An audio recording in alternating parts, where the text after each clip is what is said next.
Thanks everyone for coming today. Got a little feedback.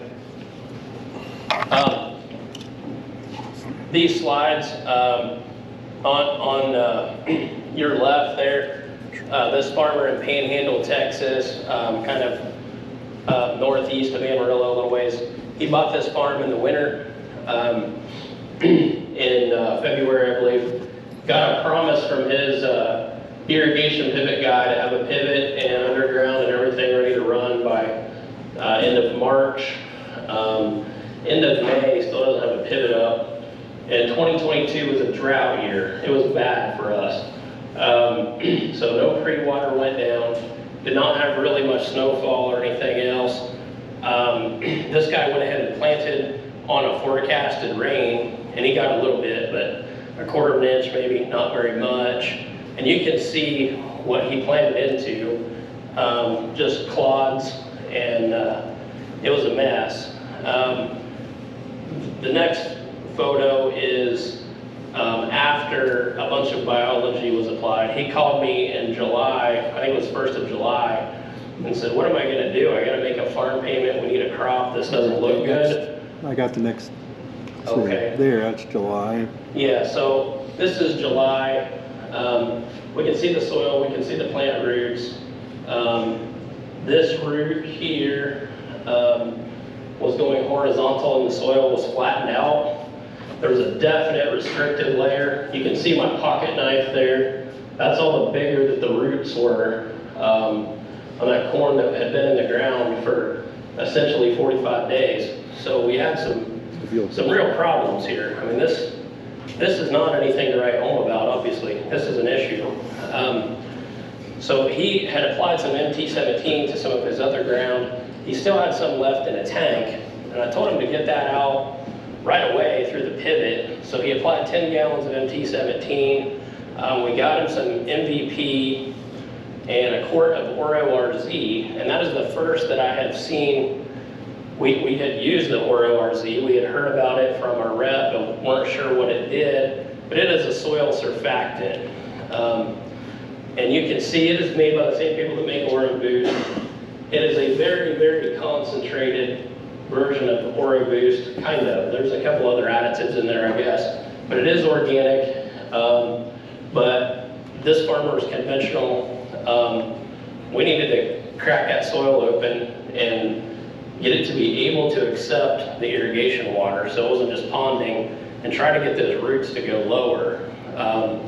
So we applied that along with a little bit of seaweed and the other biologicals, and then that crop ended up making 165 bushels, I think, which isn't, again, anything to write home about, but it's sure a lot better than the 0 that he was going to have. He was able to hold his money together on the deal and come out okay. This soil, you can see the soil in my hand there. That's my hand in the picture. You can see the difference. It's very well flocculated. There's a lot of moisture in there. At harvest time, I asked the farmer if he had walked across the field, because we had done a corn plot there, and I asked him if he'd walked across the field, and he said, well, yeah, right around the combine and where the trucks are and things. I said, well, let's go for a walk. We probably walked 100 yards out in the field. He said, what did you do to my field? I said, what do you mean? He said, well, it's like walking on my living room carpet. This is just weird. So huge change in the soil you can see in a year. Yeah, a lot of it has to do with irrigation water, but as you can see from those pictures of the corn itself, prior to the biology applications and the Oro RZ, his irrigation water was just staying in the top couple inches. It wasn't penetrating the soil like it should have. He couldn't believe that the corn made what it did. Even as rough as it looked, it still made some corn. So the video. Right. So it's really windy here, but just to show the effects of a lot of biology on the soil. This soil is very mellow. The shovel goes into the ground very easily. Could not do that last summer at all. And as we open this soil up, we see it is very well flocculated, nice particle size, a lot of roots. no restrictive layers. Last summer early, there was some definite restrictive layers. Right after planting, roots went horizontal. We don't see that now. Again, effects of biology. This is Cactus, Texas, week before Thanksgiving. We started working with this group a little over a year ago. The city owns about 3,800 irrigated acres of farmland because they apply water from a JBS beef processing plant. And they need to make sure that that water is disposed of correctly in accordance to the EPA and TCEQ, that's Texas's regulatory body for water and water runoff. But you can see we started with the picture on your left. That's an untreated field, and what we ended up with was the picture on the right, but both fields looked the same at the beginning of the year. When we started our project, they planted triticale in the fall of 2022 and applied myco-seed treat to that seed on our treated field only. A few weeks after planting, the city manager called and he said, well, that stuff must really work. He said, this stuff is darker green and a couple inches taller than the rest of it. It's all planted at the same time. Now they're trying to stay in an organic footprint. They were certified organic and they're allowed to do that because the water is coming from a beef plant. It's not coming from a city sewer or something like that. It's only from the beef plant. So it's essentially like feedlot runoff, just very, very concentrated. So go ahead there, Gary. The treated field, we applied a spring program with MVP, Dramo fish, K-sulfate, molasses, balanced the micros in the soil, added a quart of RORZ, and some Time Guard. That was in the spring of 23. Once the crop had emerged and started to green up, we went in and applied this to try and fix the soil. Their soil had been abused. They really didn't have much of a fertility program. They're trying to grow crops. So we got that going. Things looked pretty good. The crop was very good. However, an oddity happened for us this year. About May the 10th, it started raining and rained pretty much for 30 days straight. Well, they had mowed that field of triticale on May the 9th, so it proceeded to get washed for 30 days, and they ended up mowing it again with the existing windrows there. They got 2 cuttings off the field of triticale A, which is weird, but it was good, but we don't really have actual yield data on that.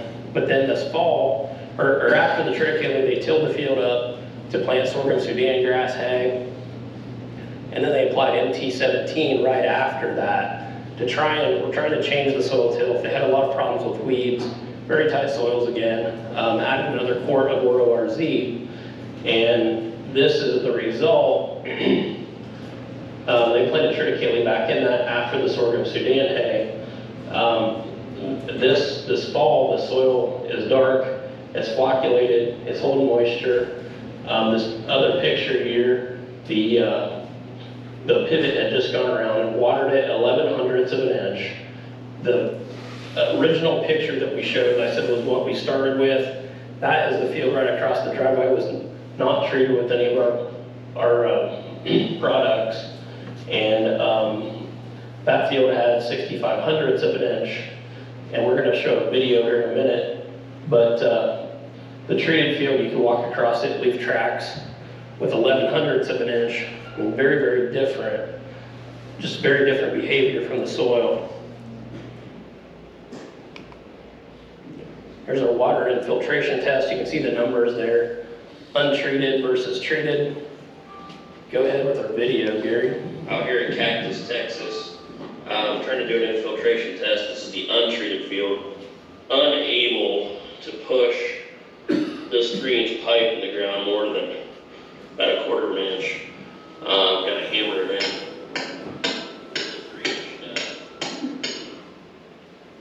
Still a Cactus. We're in the treated field now. The pipe goes in the ground very easily by hand. huge depth. Big difference in soil tilth and water infiltration. Again, AgriEnergy program. This is the city manager. Hello, we're here with Everett Timmons of the city of Cactus. Everett, tell everyone what your position is here. I'm the wastewater superintendent, farm manager for the city of Cactus. And we've been working together now for about a year. It's January the 5th of 2023. We applied some AgriEnergy products to a triticale field in March of 23, right? That's the first we've used any of our products on your land. And what did you see this year from that? I know we kind of had a weird year, but we saw some benefits definitely, right? Yes, one of the benefits we saw was we were inundated with mustard weed, and so we were working our way through that. We've been trying to stay away from herbicides in our operation, and so we were looking at the MT17 to assist with that, which we did see a decrease in the mustard weed on this field. Additionally, one of the big changes that we really saw on this field, we had this field, another field that we put MT17 on, and then we had control fields that we didn't put anything on. The big difference we saw with this one was the tilth of the soil totally changed in one season across from the application until now. That we actually, when we got ready to put our triticale in, that we had to wait an extra week on this field for the moisture to get to a point that we could disc this field. And at the same time, we were discing other fields that were in the same irrigation cycle, same rain cycle. But this field, you could feel it in walking on the field, you could see it. Shovel digging, you could see it. And then when we finally did get on the field and do the disc work, the guy running the disc for us would do all of our planting, disking through a custom farmer, that he commented that this field was plowing totally different than any of our others that are basically the same soil content, soil texture. And we saw an increase in organic matter by 0.5 point in one season. That's pretty much unheard of. I mean, these are things people are working years to fix, and we were able to do that this year with an early MVP application of balancing micros and a little bit of other fertility, Dramo fish, and some other things. But then the later application of MT17 on those fields made a huge difference.